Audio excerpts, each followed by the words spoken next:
Hello दोस्तों, स्वागत है आप सभी का स्टैंड अप क्लासेस पर। तो दोस्तों, आज के इस वीडियो में हम लोग बात करेंगे मैथ्स का जो सुपर मॉक टेस्ट हम लोग लगा रहे हैं उसका या क्लास नंबर 3 है। इससे पहले हम लोगों ने 2 क्लासेस ले रखा है, तो अगर आप लोगों ने वो क्लास नहीं देखा है तो आप लोग जाकर जरूर क्लास देखिए। और हम लोग इस क्लास में हम लोग मैथ का जो भी क्वेश्चन आता है जो आपसे आपके एग्जाम के लिए रिलेटेड है, जो कोस्ट गार्ड डीबी के लिए जो आपसे रिलेटेड है, वो क्वेश्चन को हम करेंगे। ठीक है, चलिए स्टूडेंट, हम लोग क्वेश्चन को स्टार्ट करते हैं। उससे पहले आप लोग क्या कीजिए, चैनल को सब्सक्राइब कर लीजिएगा, वीडियो को लाइक कर दीजिएगा, और जो भी अगर आपको कोई डाउट होता है तो आप कमेंट करके जरूर बताइएगा। और साथ में आप पेन और कॉपी लेके क्वेश्चंस को सॉल्व करेंगे और उसका आंसर कमेंट करते हुए जाएंगे। ठीक है, चलिए स्टूडेंट शुरू करते हैं।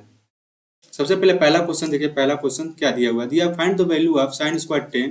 ठीक है, sine square 10 plus sine square 20 plus sine square 30 plus dot dot करके प्लस साइन स्क्वायर 80, यानी 80 तक ये गया है, 80 डिग्री तक ये डिग्री है। ठीक है, 10 ये डिग्री है, ये समझिएगा, यहाँ पे डी डिग्री है, सब डिग्री है। ठीक है, तो आप लोग इस क्वेश्चन को सॉल्व कीजिए। अगर आपके एग्जाम में ऐसा क्वेश्चन आएगा तब कैसे करेंगे। ठीक है, जल्दी से इसको सॉल्व कीजिए। और इस कैसे आएगा इसको ये आप लोग कैसे करेंगे, ये देखिए जो दिया हुआ है, ये साइन स्क्वायर ऐसे करके, साइन स्क्वायर 10 ये डिग्री। ठीक है, ऐसे करके इस चारों है। ठीक है, अब आप लोग इसको सॉल्व कीजिए, कितना आएगा।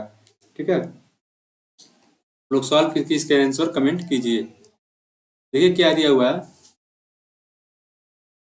Sine square 10 degree plus sine square 20 degree plus sine square 30 degree plus sine square 40 degree plus sine square 50 degree plus sine square 60 degree plus sine square 70 degree and plus sine square 80 degree. ये तक, यहाँ तक ये आपका series, इसका मान पूछा हुआ कितना आएगा। ठीक है, तो अब इस क्वेश्चन को आप लोग कैसे करेंगे। अगर आपके एग्जाम में आ जाएगा तो आपका सोचने का तरीका क्या होगा। सबसे पहले एक चीज बताइएगा, अगर आपको फॉर्मूला पता हो तो sign square theta plus cos square theta और क्या होता है, 1 होता है। कॉस स्क्वायर थीटा को क्या लिख सकते हैं, कॉस स्क्वायर थीटा को साइन स्क्वायर 90 माइनस थीटा लिख सकते हैं। लिख सकते हैं कि नहीं लिख सकते हैं, बिल्कुल लिख सकते हैं। और इसका मान कितना होगा, 1 होगा। दोनों में कोई अंतर, दोनों में कोई अंतर है, कोई अंतर नहीं है। क्योंकि देखिए जो आप ये वाला इक्वेशन पढ़े होंगे, यहाँ से 90 माइनस थीटा क्या होता है, ये आपका कॉस का साइन, साइन का कॉस में चेंज हो जाता है। तो ये वाला फॉर्मूला मैं यूज करूंगा, ये वाला आप यहाँ पे थोड़ा सा एक बार ध्यान से देख लीजिएगा। ये वाला चीजें हम यूज करेंगे, sign square theta plus sine square 90 minus theta, ये वाला हम लोग यूज करते हैं। अब देखिए इसमें क्या करेंगे, देखिए साइन स्क्वायर 10 है, साइन स्क्वायर 80। ठीक है, इसके साथ हम लोग इसका जोड़ी बनाएंगे। फिर साइन स्क्वायर 20 है, साइन स्क्वायर 70 से, साइन स्क्वायर 30 है, साइन स्क्वायर 60 से, साइन स्क्वायर 40 है, साइन स्क्वायर 50 से। ऐसा करके हम लोग इसको लिखेंगे। अब देखिए इसको हम लोग कैसे लिखते हैं। आप क्या कीजिए, आप लोग sine square 80 plus sine square 10 लिख सकते हैं। अब यहाँ पर हम लोग बात करें तो क्या लिख सकते हैं, या तो आप ऐसे लिख लीजिए, sine square 10 plus sine square 90 minus 10। ठीक है, मान इसका कितना आ जाएगा, 1 हो जाएगा। फिर यहाँ पे हम लोग क्या करते हैं, sine square 20 plus sine square 90 minus 20, ये लिख लिया हमने, 70 और 20। फिर इसी तरह हम लोग लिखेंगे sine square 30 degree plus sine square 19 minus 30 degree. ठीक है, ये हम लोग हमने लिख लिया, ये दोनों लिख लिया। अब इसके बाद ये लिखेंगे sine square 40 degree plus sine square 19 minus 40। हमने सभी का मान लिख लिया। अभी मैंने आपको फॉर्मूला क्या बताया था, यही बताया था कि sine square theta plus sine square 90 minus theta is equal to क्या बताया था, 1 बताया था। तो इसका मान 1, इसका मान 1, और इसका मान कितना हो गया, 1 हो गया। तो इसका और इसका मान कितना हो गया, तो 1 1 और 1 कितना हो जाएगा, टोटल 4 हो जाएगा। 4 आपका क्या हो जाएगा, राइट आंसर हो जाएगा। Option number D is the right answer. अब हम लोग बढ़ते हैं क्वेश्चन नंबर सेकंड की तरफ। क्वेश्चन नंबर सेकंड देखिए क्या क्या दे रहा है। यदि आयकर की दर में 18% की वृद्धि होती है, कितने प्रतिशत की, 18% की वृद्धि होती है, तो शुद्ध आय 2% घट जाता है। तो बोल रहा, if the rate of income tax increases by 18%, net income decrease by 2%, what was the ratio of income tax. तो आयकर की दर क्या थी, ये आपको बताना है। ठीक है, कह रहा है कि आयकर की दर में 18% की वृद्धि करते हैं, क्या करते हैं, वृद्धि करते हैं। और शुद्ध है जो उसका नेट इनकम होता है उसमें क्या परसेंट हो जाता है, 2% का घाटा हो जाता है। तो आयकर का दर क्या होगा ये आपको बताना है, ठीक है। ये आपको बताना है, इसका आंसर कमेंट कीजिए जल्दी से आप लोग। बहुत ही सिंपल सा क्वेश्चन है, इसको शॉर्ट ट्रिक वाले मेथड से हम लोग करेंगे और इसको हम लोग सॉल्व करते हैं, ठीक है। देखिए क्या करना रहता है ऐसे क्वेश्चन में। देखिए 18% of income tax, income tax का 18%, ठीक है। यहाँ से 1 मिनट, थोड़ा सा ये जो एरो है इसको हटा देते हैं। अब देखिएगा, उम्मीद करते हैं क्वेश्चन लग गया होगा आपसे, जब मैं लगाऊं। अब देखिए इस क्वेश्चन को, अब देखिए क्या कर 18% क्या हो रहा है, बढ़ रहा है इसमें इनकम टैक्स। अगर आपको बेसिक मेथड से करना होगा तो आप बेसिक मेथड से भी कर सकते हैं। इनकम टैक्स को 100 मानकर फिर 18% बढ़ाइएगा, फिर 2% घटाइएगा, ऐसे करके आप कर सकते हैं। लेकिन मैं जो इसका शॉर्टरी मेथड है, जो इसका जो इजी मेथड है उसका अप्रोच बताता हूँ। तो जो 18% होगा इनकम टैक्स का, ठीक है, इनकम टैक्स, ठीक है। और यहाँ से 2% क्या हो रहा है, डिक्रीज हो रहा है नेट इनकम में। नेट इनकम में 2% डिक्रीज हो रहा है, ठीक है। यहाँ पे मैं इनकम लिखा हूँ, आप समझ जाइएगा, पूरा लिखने की जरूरत नहीं है। एग्जाम में आपको पूरा लिखने की जरूरत नहीं पड़ेगा, बस आप जो समझ जाए बस वही है, ठीक है। तो यहाँ से अगर आप विधि निकालें तो नेट इनकम, नेट को बस नेट लिख दो by income. Net net income tax और इनकम टैक्स का अनुपात कितना आ जाएगा, 2/18। परसेंटेज है दोनों में, तो परसेंटेज से परसेंटेज दोनों कैंसिल हो जाएगा, बचेगा 2/18। तो कितना आ जाएगा, 1/9 हो जाएगा, ठीक है। एक क्या आपका, 1/9। देखिए जब देखिए यहाँ पे क्या होगा, जो टोटल इनकम कितना होगा, 9 आपका देखिए क्या है, 9 आपका, ये देखिए 1 मिनट, 2/18, ठीक है। 2/18, सॉरी यहाँ पे थोड़ा मिस्टेक हो गया है, ये आपका नेट इनकम बाई यहाँ से 18/2 होगा। 1 मिनट, यहाँ से थोड़ा सा गड़बड़ हो गया है, ये आपका इनकम बाई नेट का यहाँ पे होगा, ठीक है। थोड़ा गड़बड़ हो गया, यहाँ पे क्या हो जाएगा, इनकम यहाँ से इनकम है, यहाँ पे इनकम को इनकम रहने दो, और ये आपका कितना आ जाएगा, नेट नीचे आ जाएगा, ठीक है। और यहाँ से 2% ऊपर रहने दो, और ये आपका 18% हो जाएगा, ठीक है। अब सही है। अब देखिएगा यहाँ पे कितना हो जाएगा, 1/9 हो जाएगा, ठीक है। यहाँ से 1/, यहाँ से परसेंटेज कैंसिल हो जाएगा, 2 कम 2 2 9 18। अब आपका नेट इनकम 9 है, और जो इनकम टैक्स है वो 1 है। टोटल इनकम कितना आ जाएगा, 9 और 1 कितना हो जाता है, 10 हो जाता है। टोटल इनकम कितना है, 10 है, ठीक है। अब 10 है, अब पूछा क्या है, रेट ऑफ इनकम टैक्स। तो रेट निकालने के लिए क्या करते हैं, जब 10 दिया हुआ है इसको 100 से भाग दे दो, तो 10 जब 100 से भाग दे दोगे तो कितना हो जाएगा, 10% आपका क्या हो जाएगा, राइट आंसर। जो आयकर की दर था वो कितना हो जाएगा, 10% आपका आंसर हो जाएगा। तो सिंपल सा क्वेश्चन था, बस इसको अगर आप बेसिक मेथड से करना था। अगर आपको बेसिक मेथड से करेंगे तो आपका क्या होगा, क्या करेंगे, मानेंगे कि let the income tax this is, ऐसे करके ज़्यादा आपका क्या हो जाएगा, टाइम कंज्यूम हो जाएगा। अब हम बात करते हैं क्वेश्चन नंबर 3 की तरफ से। ये आपका थोड़ा अलजेब्रा का क्वेश्चन आज मैंने ले रखा है। इसमें आप जैसे आपके एग्जाम में अलजेब्रा का कुछ क्वेश्चन आएंगे, इसके रिगार्डिंग हम इसको थोड़ा प्रैक्टिस कर लेंगे, जिससे आपका जो भी क्वेश्चन बनेगा वहां से आपका कोई गलत नहीं होना चाहिए। क्योंकि इससे क्वेश्चन अगर आपका गलत होता है तो समझ जाइए आपका 1 नंबर वैसे ही जा रहा है। तो इसलिए मैंने इसको दिए लिया, आप इसको कीजिए। कैसे इसको किया जाएगा ये आप हमको बताइए। अब हम इसको आपको 20 सेकंड का टाइम देते हैं, कैसे इसको करना है और कैसे इसका आंसर आएगा। आप जल्दी से करके इसका आंसर कमेंट कीजिए। ऑप्शन देख लीजिएगा आप लोग, दिया हुआ 1:1:2, B 2:3:1 and C 1:1:1 and D 1:2:3। Question क्या दिया हुआ है, if x plus y plus z is equal to 6√3 है। आइए देखिएगा, ये इसका मतलब है x square plus y square plus z square बराबर 36। ये आपका दिया हुआ है, ये मान दिया हुआ है और ये वाला मान दिया हुआ है, x plus y plus z बराबर 6√3। पूछा गया है x ratio y ratio z, ये आपका पूछा है। तो आप ये इसका आंसर एक बार बताइए कितना आएगा, ठीक है। जल्दी से इसका आंसर बताइए। इसमें देखिए अगर आपको फॉर्मूला याद हो, x plus y plus z का होल स्क्वायर, तो कितना आएगा, ठीक है। क्या पूछा है, इसका x plus y plus z का होल स्क्वायर का फॉर्मूला पूछा है। आप इसका बताइए, इसका कितना आंसर आएगा, ठीक है। अब देखिए x plus y plus z का होल स्क्वायर कितना आएगा, ठीक है। अब यहाँ कर अगर हमको फार्मूला पूछा जाए आपसे तो कितना होगा, x plus y plus z का मान दिया हुआ है 6√3 कर दिया, इसका भी स्क्वायर कर दो, ये कितना है, 6×36 108, कितना हो गया। यहाँ से अगर फार्मूला ब्रेक करें तो x square plus y square plus z square plus 2xy plus 2zy plus 2xz, ये आपका इतना मान दिया हुआ है। ठीक है। अब देखिए x square plus y square plus z square का मान दिया हुआ है, तो यहाँ पे इसका मान रख दो 36। ठीक है, 36 रख दिए। अब प्लस यहाँ से 2 कॉमन कर लो, x y plus z y plus x z बराबर 108। अगर यहाँ से सॉल्व करेंगे तो x y plus z y plus x z बराबर कितना आ जाएगा, 36 ही आएगा। ठीक है, ये आपका इतना आ गया। और x square plus y square plus z square बराबर कितना आ गया, 36 आ गया। दोनों इक्वेशन आ गया, दोनों का इक्वेशन का हम लोग क्या कर देंगे, कंपेरिजन कर देंगे, तुलना कर देंगे। तो एक्स स्क्वायर बराबर कितना आ जाएगा, एक्स स्क्वायर बराबर एक्स वाई, तो एक्स बराबर कितना आ जाएगा, वाई हो जाएगा।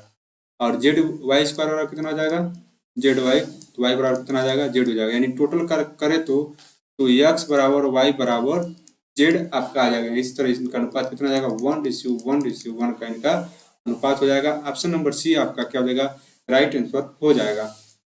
ठीक है, तो क्वेश्चन नंबर 3 का आपका option number C is the right answer. हम बढ़ते हैं क्वेश्चन नंबर 4 पे। ये आपका बोट एंड स्ट्रीम से एक क्वेश्चन है। ठीक है, जल और नाव वाला, जो नाव और धारा वाला जो चैप्टर होता है उससे क्वेश्चन लिया गया है।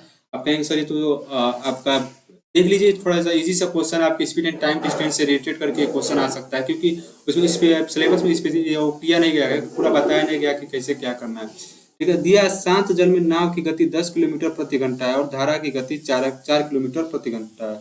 ठीक है, शांत जल में नाव की गति कितनी है, 10 किलोमीटर प्रति घंटा और धारा की गति 4 किलोमीटर प्रति घंटा। एक व्यक्ति ने धारा के प्रतिकूल 12 किलोमीटर दूरी तय की। ठीक है, कुछ आराम किया, फिर धारा के अनुकूल 14 किलोमीटर की दूरी तय की। यदि वह अपनी पूरी यात्रा को पूरा करने में 4 घंटे का समय लेता है तो उस समय की अवधि ज्ञात कीजिए जिसके लिए उसने आराम किया था। मतलब कहने का क्वेश्चन कहने का मतलब ये है कि कोई आदमी है, ठीक है, ये नदी है, ठीक, ये कोई नदी है और यहाँ पे वो आदमी जाता है, नाव की गति कितनी है, 10 किलोमीटर घंटा है। ठीक है, 10 किलोमीटर प्रति घंटा है और धारा की गति कितनी है, जो पानी का प्रवाह है वो कितना है, 4 किलोमीटर प्रति घंटा है। और धारा के प्रतिकूल यानी धारा के विपरीत वो 12 किलोमीटर दूरी तय करता है। इसे मान लीजिए धारा ऐसे बह रही तो धारा के विपरीत 12 किलोमीटर और फिर वह धारा के अनुकूल 14 किलोमीटर आता है। अब ये दोनों दूरी कितने घंटे में तय करता है, 4 घंटे में तय कर लेता है।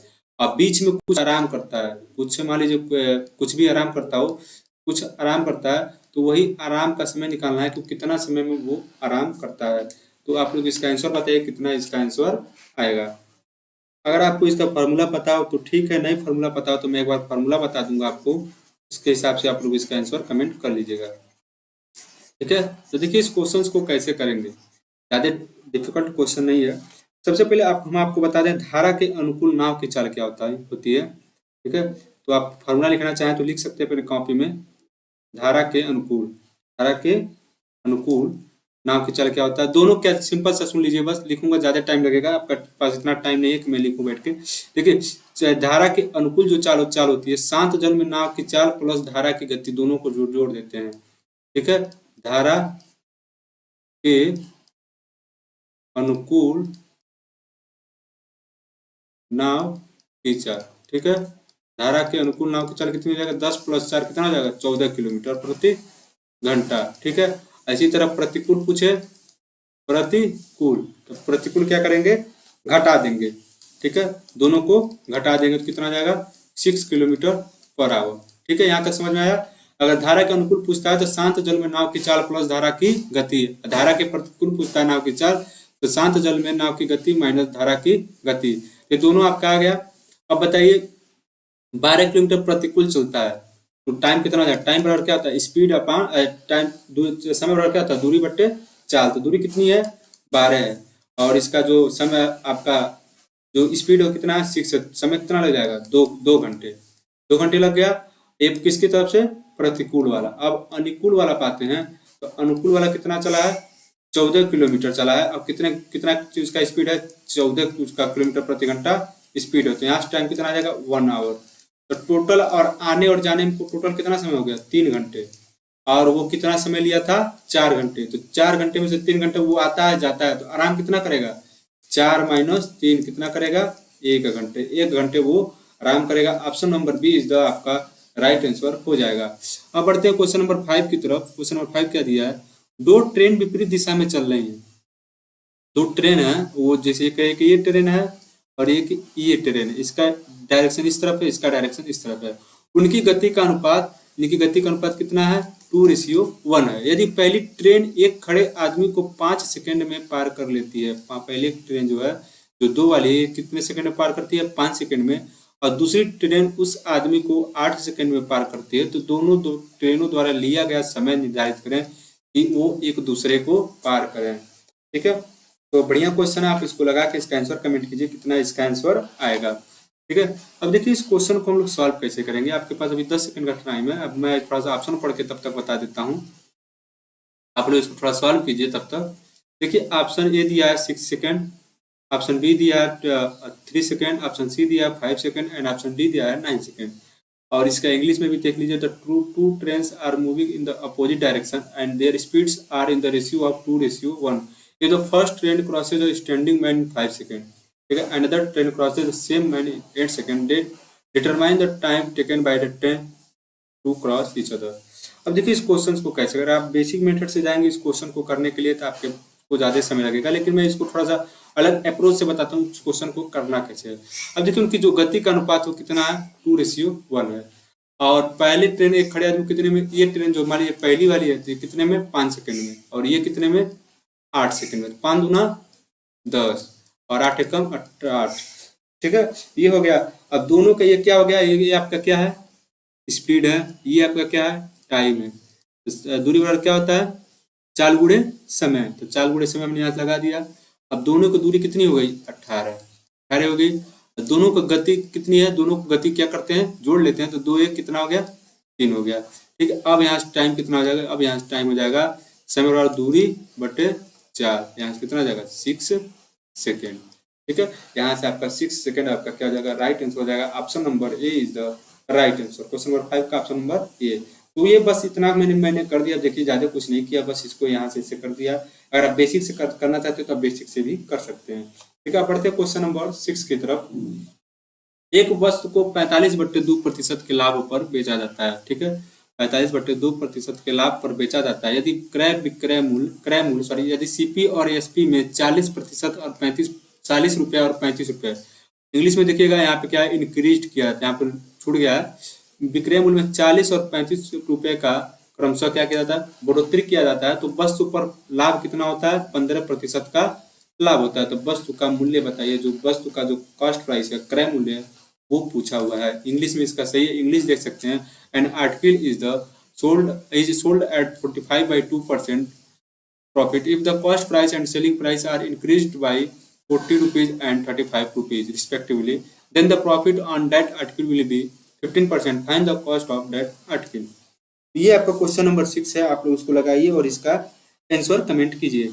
तो ऑप्शन आपका दिया हुआ ए 146.66, बी 156.66 और सी 146.33 और डी 156.33।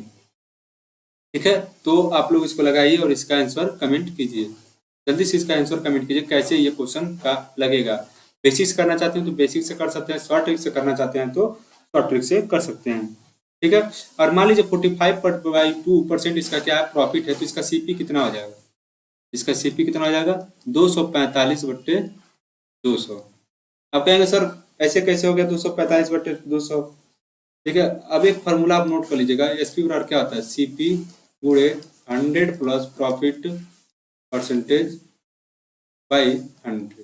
ठीक है, यहाँ से आपका ये इतना आएगा। मैंने ये डायरेक्ट किया। अगर आपको भी अगर एक फार्मूला याद रहता, ये सॉरी ये एसपी है। ठीक है, ये एसपी है, ये आपका एसपी है। ठीक है, अगर आपको भी ये फार्मूला याद होता तो आपका भी डायरेक्ट कितना आता। अब यहाँ से कितना आ जाएगा? ये आपका आ जाएगा 49/40। ठीक है, 49/40। ठीक है, एसपी आपका इतना आ गया। अब देखिए अगर आप यहाँ तक आपको समझ में आया। अब एक मिनट, इसको मैं थोड़ा सा जगह ले देता हूँ यहाँ पे। ये आपका फार्मूला हो गया। अगर आप सीपी मान लीजिए, अगर आप सीपी माने हैं यक्स, सीपी वहाँ पे यक्स मान लीजिए क्योंकि थोड़ा सा यक्स मानना पड़ेगा। यक्स में क्या कर दिया जा रहा है? 40 बढ़ोतरी कर दिया जाता है। और एसपी हमारा कितना आया था? 49/40। यहाँ पे सीपी का गुणा होगा यक्स वाला। ठीक है, तो 49x/40। और सीपी में क्या हो रहा है हमारा?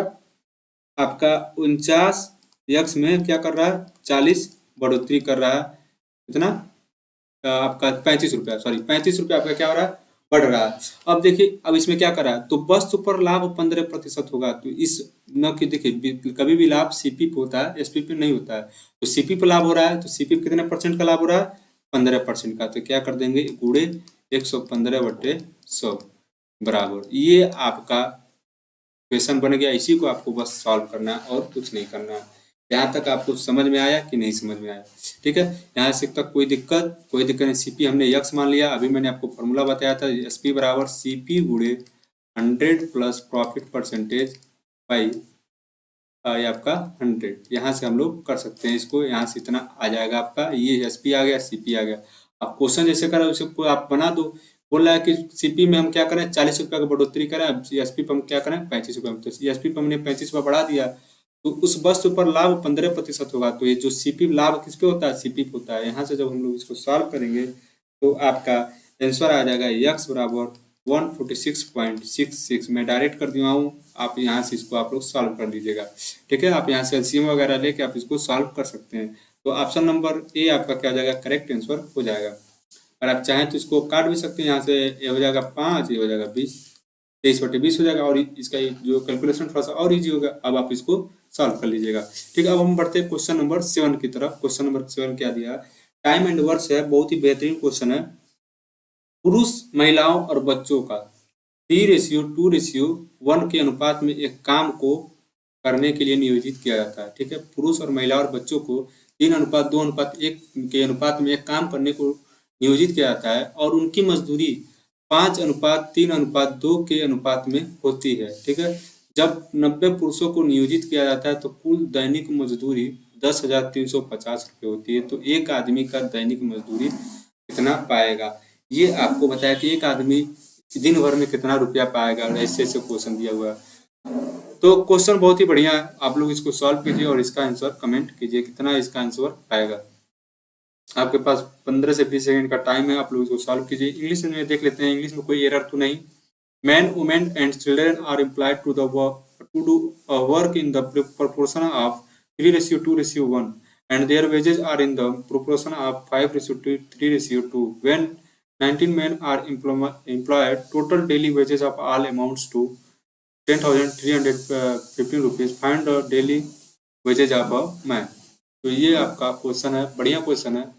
आपको ने ऐसा क्वेश्चन किया नहीं होगा, तो मैंने ऐसा क्वेश्चन इसे डाला कि अगर आप एग्जाम में अगर ऐसा क्वेश्चन, क्योंकि देखिए ये सब जो क्वेश्चन है लेटेस्ट पैटर्न पे है, ठीक है। ऐसा कोई नहीं है कि आपको पुराना क्वेश्चन कराया जा रहा है। ये सब जो क्वेश्चन आ रहे हैं आजकल के एग्जाम में, इससे आपका क्वेश्चन कराया जा रहा है। अब देखिए इस क्वेश्चन को करेंगे कैसे। अगर आप इसको बेसिक मेथड्स करने जाएंगे तो आपका ज़्यादा टाइम हो जाएगा, और आप शॉर्ट ट्रिक्स करने जाएंगे तो आपका कम समय। वैसे ये क्वेश्चन तो ज़्यादा बड़ा क्वेश्चन है नहीं। तो देखिए करना क्या है, ठीक है। जो भी क्वेश्चन है 3:2 का क्या दिया है, अनुपात दिया हुआ है। कितना दिया है, तो संख्या का अनुपात कितना है, यहाँ ध्यान से दीजिए, देखिएगा संख्या का अनुपात कितना है, 3:2:1। और मजदूरी का अनुपात कितना है, मजदूरी का जो अनुपात है 5:3:2। तो 3 आदमी, ठीक है, 1 मिनट, 3 आदमी 5 मजदूरी, 2 औरत 3 मजदूरी, 1 बच्चा 2 मजदूरी, ठीक है। पुरुषों की संख्या कितनी है, पुरुषों की संख्या 3 का मान कितना दिया हुआ है, 90 दिया हुआ है। 3 का पुरुषों की संख्या दी गई है, 3 का मान 90 दिया हुआ है, तो 1 का मान कितना हो गया, 30 हो गया। यहाँ से वुमेन का संख्या कितना हो जाएगा, 60। और यहाँ से बच्चों की संख्या कितनी हो जाएगी, बच्चों को हम लोग 30 लिख देते हैं, ये आपका हो जाएगा 30। और मैन का संख्या कितना दिया हुआ है, 90, ठीक है। यहाँ तक समझ में आया। 90 आदमी, अब ठीक है, 90 आदमी का मजदूरी देख लीजिए, 90 गुणे 5 मजदूरी मिला 90 आदमी को, प्लस औरत कितनी है, 60, कितनी मजदूरी मिल रही है, 3। अब 2 बच्चे कितने, 30, और मजदूरी कितनी मिली, 2। अब इन्हीं का टोटल कितना दिया, 10,350 मान दिया हुआ है, ठीक है। अब यहाँ देखिए अभी जब इसको सॉल्व करेंगे तो आपका हो जाएगा 450, 180, 60, ये आपका हो जाएगा 690। 690 का मान कितना दिया है, 10,350। तो 1 यूनिट का मान कितना हो जाएगा, 10,350 बटे 690। तो काटेंगे और 1 और फिर 5, ये आपका कितना हो जाएगा, 15 हो जाएगा। तो 1 यूनिट का मान कितना आ गया, 15 आ गया। मजदूरी कितनी मिल रही है, एक दिन का मजदूरी कितना मिल रहा है, 5 यूनिट का। तो एक दिन का जो मजदूरी 5 यूनिट मिल रहा है, तो एक का मान कितना दिया, 15। तो 15 गुणे 5 आपका क्या हो जाएगा, ₹75 इनकम। आदमी जो क्या पूछा है, पुरुषों की पूछा ना, तो पुरुषों का ₹75 एक दिन का दैनिक मजदूरी हो जाएगा। ऑप्शन नंबर डी आपका क्या हो जाएगा, करेक्ट आंसर हो जाएगा। तो ये बहुत ही बढ़िया क्वेश्चन था। ऐसे इस क्वेश्चन का अप्रोच होना चाहिए। अगर आप चाहें तो मान एक्स मान के कर सकते हैं, संख्या ज्ञात करके भी कर सकते हैं। अब बढ़ते हैं हम लोग क्वेश्चन नंबर 8 की तरफ। यदि एक निश्चित राशि पर 2 वर्ष के लिए 20% प्रति वर्ष की दर से सीआई जो चक्रवृद्धि ब्याज है वो कितना दिया हुआ है, ये आपका दिया हुआ है ₹4400। फिर 2 साल की उसी दर पे क्या पूछा है, साधारण ब्याज पूछा हुआ है। तो बहुत ही बेहतरीन क्वेश्चन है। अगर आप चाहें तो इसको बेसिक मिनट से करने जाएंगे। देखिए बेसिक मिनट से जब करने जाएंगे तो सबसे पहले इसका क्या निकालना पड़ेगा, पी। अब पी कैसे निकालेंगे, आप कहेंगे सर ये फॉर्मूला हम लोग पढ़े हैं बचपन में, ए बराबर पी 1 प्लस आर बाई 100 अपने पावर एन। और सी आई हमारा दिया हुआ है, तो सी आई हमारा कितना दिया हुआ है सर, 4400। अब हम लोग क्या इसकी जगह क्या लिख सकते हैं, P माइनस सी आई लिख सकते हैं, और आप P लिख सकते हैं 1 प्लस आर बाई 100 करके। ऐसे आप चाहें तो खूब लंबा सा प्रोसेस लगा सकते हैं, जैसा आपकी इच्छा करे, लेकिन ऐसा कुछ नहीं करना। मैं जो मेथड बताऊंगा आपको, ये आपको ऐसा कुछ नहीं करने वाला है। यहाँ पे आपको कोई ऐसा फॉर्मूला यूज नहीं करना है। सिंपल सा जो मैं बता रहा हूँ बस उसको देखिएगा कैसे मैं कर रहा हूँ, उसके हिसाब से आपको ये ट्रिक आपको समझ में आ जाएगी। देखिए जो सी आई दिया हुआ है, कितना दिया हुआ है, 4400 दिया हुआ है। अब देखिए जो आर दिया है, आर कितना है, 20% है। अब यहाँ पे हम लोग लगाएंगे 2 वर्ष के लिए, क्या करेंगे, अब यहाँ पे लगाएंगे हम लोग थोड़ा सक्सेसिव। सक्सेसिव क्या होता है, 20% है, अब 20% है। अब यहाँ से क्या कर देंगे, मैंने लिख दिया 44%। अब कहेंगे सर कैसे, 1 मिनट। अब यहाँ थोड़ा सा ध्यान देखिए कैसे इसको करना। मैं यहाँ से आपको डायरेक्ट यहाँ पर लाने के तरीका भी बताऊंगा। एक बार यहाँ थोड़ा सा ध्यान दीजिएगा। जैसे मान लीजिए अगर सक्सेसिव पढ़े होंगे x plus x y by 100, यहाँ से ऐसे होता है, यहाँ पे एक्स वाई का मान रखेंगे तो 20 प्लस 20 प्लस 20 गुणे 20/100 कितना आ गया आपका, 44 आ गया। आपको ये इतना करना पड़ा तब आपको है, एक ये प्रोसेस इतना करना पड़ा तब है। मैं ये प्रोसेस आपको ये भी प्रोसेस नहीं करना है आपको। मैं और एक तरीका बता रहा हूँ कैसे क्या कीजिए, सिंपल सा बता रहा हूँ। कैसे कोई भी क्वेश्चन है, 20 और 20 कितना होता है, पहले एक बार क्या कीजिएगा, 20 और 20 कितना होता है, 40। अब 20 भी चाहिए 400, 40 आ गया, दशमलव लगाइएगा। 20 में चाहिए 2 अंक तक लिखना है हमको, ठीक है। यहाँ पे 2 डिजिट हमको बस आना है, तो 400 लिखना है, तो 400 लिख दिया। 3 डिजिट हो गया तो 2 डिजिट को यहाँ छोड़ दे, 4 को इस तरफ ला दो, तो 44.00। ये आपका क्या हो गया, सक्सेसिव हो गया। तो यहाँ से आप ऐसे कर सकते हैं। यहाँ से आपका जो मान आया है कितना आया आपका, 44 आया, ठीक है। यहाँ से आपका 44 आ गया। अब देखिए क्या करना है। अब जो 44% का जो मान दिया गया वो कितना दिया गया, 400। जो 4400 जो मान दिया किसका, कितने का मान दिया 44% का, प्रतिशत का 100 ऊपर चला जाएगा। यहाँ से आपका क्या निकलेगा, पी निकलेगा। पी कितना हो जाएगा, 10,000 रुपये, ठीक है। पी आपका यहाँ से 10,000 निकल गया, कोई दिक्कत। अब पूछा क्या, एस आई पूछा है। तो एस आई क्या होता है, एस आई जो होता है रेट इंटू टाइम होता है। क्या होता है, रेट इंटू टाइम होता है। रेट कितना है 20% और टाइम कितना है 2 साल, 20 गुना 40, 40%। 40% इसका क्या हो गया, ब्याज हो गया। तब 10,000 का आप क्या कर लीजिए, 40% निकाल लीजिए। आप 10,000 का जब 40% निकालेंगे तो यहाँ से डिवाइड कर देंगे। सिंपल सबसे भी दिख रहा है 4,000 होगा। तो यहाँ पर हमको देखिए एग्जाम में ये अभी इतना ये नहीं, अब यहाँ तक आ गया। अब इसको सॉल्व करें, मैं आपको बस बता रहा हूँ। एग्जाम अगर आपका यहाँ तक आ जाता है 20 गुना 40, 10,000 का 40% है, तो आपको सिंपल देख लेना चाहिए, 4 दाम है 40, 40 से होगा तो ऑप्शन नंबर डी। तो ये वाला प्रोसेस करने का आपको जरूरत नहीं पड़ेगा। तो यहाँ छोटी छोटी चीजें हैं जो आपका 2 सेकंड 3 सेकंड बनाकर बचेगा, तो आपको आगे नहीं वाले क्वेश्चन में काम देगा, ठीक है। तो यहाँ से आपका 4,000 आ गया। आप चाहे तो यहाँ से डायरेक्ट कर सकते थे, तो यहाँ से भी आपका आ सकता था, ठीक है। अब हम लोग बढ़ते हैं क्वेश्चन नंबर 9 की तरफ। क्वेश्चन नंबर 9 आपका दिया 123 प्रिंटर 1/15 घंटे में 984 पेपर प्रिंट करते हैं, ठीक है। और एक प्रिंटर द्वारा प्रति मिनट मुद्रित पत्रों की औसत संख्या क्या है, ठीक है। अब हम बढ़ते हैं इस क्वेश्चन की तरफ। क्वेश्चन में देखिएगा बहुत ही बेहतरीन क्वेश्चन दिया हुआ है। इस क्वेश्चन को कैसे करेंगे, सिंपल सा क्वेश्चन है। इस क्वेश्चन को कैसे करना है आपको पता होना चाहिए, इस क्वेश्चन को कैसे किया जाता है। सिंपल सा क्वेश्चन है, ज़्यादा टाइम देने वाला क्वेश्चन है। 10 सेकंड का टाइम है आप लोग, आप इसको सॉल्व कर लीजिए। कैसे सॉल्व करेंगे, ऑप्शन देख लीजिएगा। ऑप्शन दिया 1 2 3 5, ऑप्शन ए दिया 1, ऑप्शन बी दिया 2, ऑप्शन सी दिया है 3 और ऑप्शन डी दिया है 5। तब हम इस क्वेश्चन को करते हैं। देखिएगा क्या क्या कर रहा है क्वेश्चन में। और 1/15 घंटे में, 1/15 घंटे में क्या हो जाएगा, 1/15 घंटे को जब मिनट में चेंज करोगे तो 1/15 गुणे 60, 15 चौको 60, यानी सीधे सीधे बोले तो 4 मिनट में 123 प्रिंटर 984 को प्रिंट करते हैं।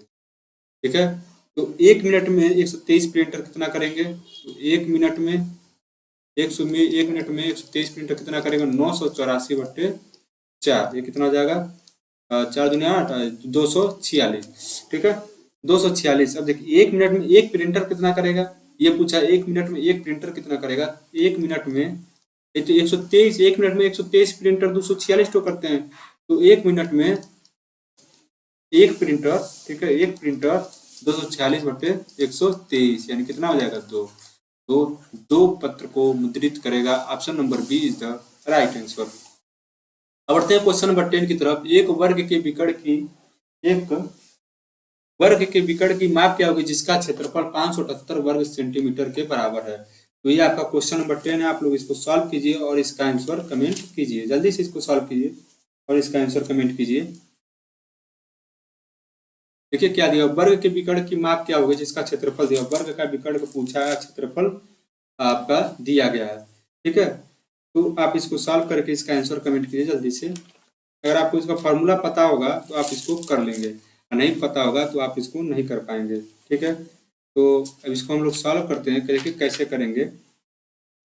एरिया ऑफ स्क्वायर बराबर क्या होता है? एरिया ऑफ जो स्क्वायर होता है वो कितना होता है? देखिएगा फॉर्मूला मैं बता दे रहा हूँ। एरिया ऑफ स्क्वायर, ठीक है, कितना होगा? एरिया ऑफ स्क्वायर कितना होगा? 1/2 डायगोनल विकर्ण का स्क्वायर। ठीक है, तो यहाँ से हो जाएगा। ठीक, अब यहाँ से हम लोग डायगोनल निकालेंगे। डायगोनल कितना आएगा? तो 1/2 विकर्ण हमको निकालना है और एरिया हमारा दिया गया है। तो एरिया कितना है? 578। ठीक है, 578। यहाँ से स्क्वायर है, यहाँ से डी है, डायगोनल है। ठीक है, डी स्क्वायर कितना हो जाएगा? 578 गुणे 2। ठीक है, अब यहाँ से अगर हम लोग सॉल्व करते हैं तो कितना आ जाएगा? 2 8 16, 2 7 14, 15, 2 15 से 11। ये कितना आ जाएगा? कितने का अंदर रूट में मान है? ये आपका है 34 का मान है। ठीक है, ये कितना है? 34। तो 34 सेंटीमीटर आपका क्या हो जाएगा? डायगोनल हो जाएगा। Option number D is the right answer. तो ये आपका आज का 10 क्वेश्चन हो चुका है। अब हम लोग कुछ और क्वेश्चन हैं, कुछ और क्वेश्चन मैं आपको बता देता हूँ। आप इसको थोड़ा सॉल्व करके हमको कमेंट कीजिएगा और आप इसको थोड़ा इसका आंसर बताइएगा। 2 क्वेश्चन मैं दे रहा हूँ आपको होमवर्क के रूप में और दोनों क्वेश्चन आपके किससे हैं? CI से हैं। ठीक है, CI से हैं। एक CI होगा और एक SI होगा। तो पहला क्वेश्चन देखिएगा। पहला क्वेश्चन क्या दिया है? यदि किसी राशि पर, ठीक है, किसी राशि पर संयोजित CI पर दूसरे वर्ष के लिए कोई राशि है, ठीक है, उसका दूसरे वर्ष का जो दूसरा वर्ष है, दूसरे वर्ष का CI जो कितना है? CI जो है उसका कितना है? 1320 रुपया है। ठीक है, और तीसरे वर्ष के लिए, तीसरे वर्ष के लिए, तीसरे वर्ष के लिए कितना है? तीसरे वर्ष के लिए आपका है 1452 रुपया है। तो पहले वर्ष के शुरुआत में तो पूछा है, पहले वर्ष के शुरुआत में आपका मूल राशि कितना था? मूल राशि कितना था? ठीक है, कितना था? ठीक है, ये आपको बताना है। और ये दूसरे वर्ष का है। ठीक है, 2 वर्ष का नहीं है, दूसरे वर्ष का है। ये दूसरे वर्ष का है। ठीक है, दूसरे वर्ष का CI दिया हुआ है और ये आपका दिया हुआ है। और आपका ऑप्शन बोले तो आपके एक ऑप्शन रहेगा 12,000, ठीक है, एक 13,000, एक 16,000 और एक आपका 24,000। ये आपका ऑप्शन दिया हुआ है ABCD। इसको क्वेश्चन नंबर 11 मान लीजिएगा। आप इसको सॉल्व कीजिएगा। जल्दी से इसको लिख लीजिएगा और मैं क्वेश्चन देता हूँ आपको, इसको भी सॉल्व करना है। ठीक है, और क्वेश्चन मैं देता हूँ, आप उसको भी सॉल्व करके इसका आंसर कमेंट कीजिएगा। ठीक है, ये क्वेश्चन आपका थोड़ा, ये क्वेश्चन आपका हो सकता है प्रॉफिट लॉस से हो। ये जो क्वेश्चन नंबर 11 नोट हो चुका होगा। आप लोग इसको दूसरा क्वेश्चन नोट कीजिएगा, क्वेश्चन नंबर 12। ये दोनों क्वेश्चन आप हमको लगा कर इसका आंसर कमेंट कीजिएगा, कितना इसका आंसर आएगा। ठीक है, तो ये आपका क्वेश्चन नंबर 12 हम लोग लिखते हैं। ठीक, एक वस्तु को, ठीक है, एक कोई ऑब्जेक्ट है, एक वस्तु को 25% के लाभ पर बेचा जाता है। 25% के लाभ पर बेचा जाता है। ठीक है, 25% के लाभ पर बेचा जाता है। ठीक है। यदि एसपी को दोगुना कर दिया जाए, एसपी बोले तो सेलिंग प्राइस को दोगुना कर दिया जाता है, दोगुना कर दिया जाता है, ठीक है। अब क्या करना है, अब पूछना है तो लाभ क्या होगा, तो लाभ होगा कितना होगा ये आपको बताना है। तो आपका ऑप्शन कितना है, 150%, 100%, 200%, 70%, ठीक है। तो ये आपका 4 ऑप्शन है, ये क्वेश्चन नंबर 12 है। तो ये दोनों क्वेश्चन आप लोग लगा के हमको बताइएगा। तो ये दोनों क्वेश्चन का कमेंट जरूर कीजिएगा कितना इसका आंसर आएगा, ठीक है। ये आप लोग बताइएगा। ओके, आज 12 क्वेश्चन हो गया है। 12 क्वेश्चन को मैं 2 क्वेश्चन और जोड़ रहा हूँ, 2 क्वेश्चन आपका होमवर्क के रूप में है, इसको मैं कल बता दूंगा, ठीक है। तो आज के क्लास में बस इतना ही, मिलते हैं अगले क्लास में, तब तक के लिए जय हिंद, जय भारत।